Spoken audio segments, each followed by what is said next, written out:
I thought writing the book was the hard part. I was wrong. The hardest part was watching my dreams of author success slowly, painfully transform into a stack of unsold copies. Join me today as I unpack my own journey through the often unseen realities of self-publishing, exploring the why behind my personal unsold pile and the unexpected brutal lessons I learned along the way. When I first started out, like many authors, I poured about 99% of my energy into writing and maybe 1% into marketing. I genuinely believed that a universe I'd spend 15 years dreaming up would be enough. If you build it, they will come, right? And for a moment, it felt like it was enough. With my first book, I spent countless days at various conventions, standing at my table in Artist Alley. I was selling books. People would tell me how good they thought it was, how they couldn't put it down. That immediate face-to-face feedback felt incredible. It felt like validation. It felt like success. But beneath that immediate gratification, there was a growing silence. No reviews, whether positive or negative, were showing up online. My website visits were stagnant, newsletter signups almost non-existent. I realized that while I was great at selling myself, the author, the passionate creator, I hadn't built a system that could sell books when I physically wasn't standing there. After all, the author is often the real product in this industry, especially in person. But online, that's a different beast entirely. And then the money ran out. My convention circuit stopped immediately. And that's when the real shift began. I knew I needed to pivot to online sales. I spent months building a website, setting up ads. I poured my remaining energy and hope into it. My goal was modest. Just make enough to cover the Wix hosting fee. But the results were crushing. No sales, no views, no signups. My sales figures declined to nearly zero, likely just those pity purchases from kind social media strangers. Nothing ever came after those "can't wait to read it" comments. It was a hard pill to swallow. Was I doing something wrong, or was the internet just not letting me in? What I slowly began to realize was that my book covers weren't conveying the stories I was actually telling.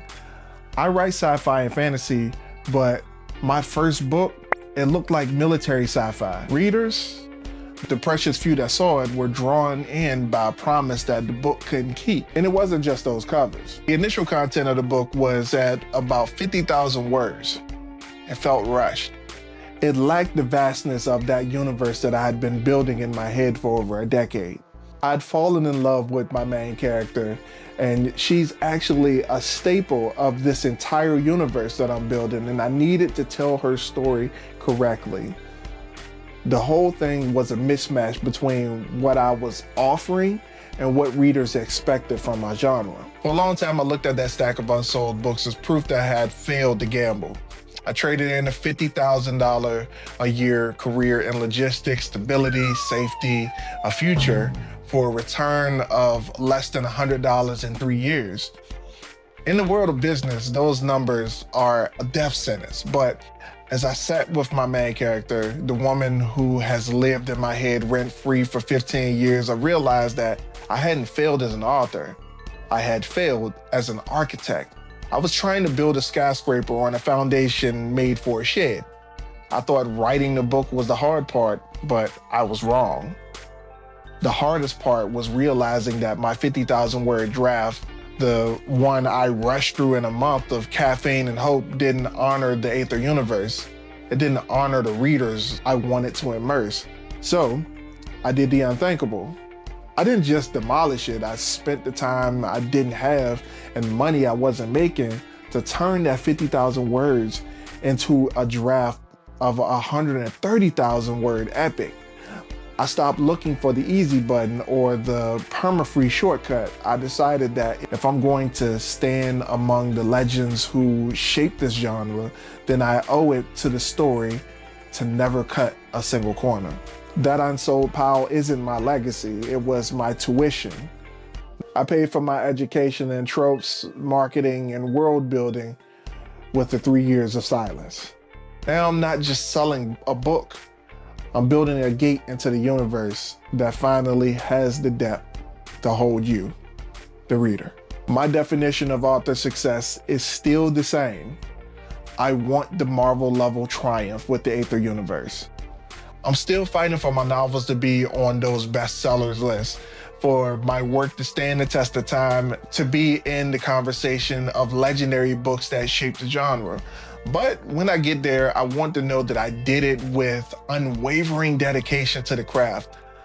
I promise that I will always give my all to make an entertaining product, because my ultimate goal is to immerse you, the reader, into a universe I've had fun with for the last 15 years. And I hope you enjoy. This journey is far from over. If my story resonated with you, if you're an aspiring author learning these painful lessons, or if you just love epic sci-fi and fantasy, then I invite you to join me. Follow along as I continue to build the Aether Universe. You can find links to my books and my newsletters in the description below. And let's build something legendary together. Don't forget to like this video and subscribe to my channel for more behind the scenes looks at the author journey, and leave a comment below. What's the hardest lesson you've learned on your creative path? I love to hear your stories. Thank you for watching.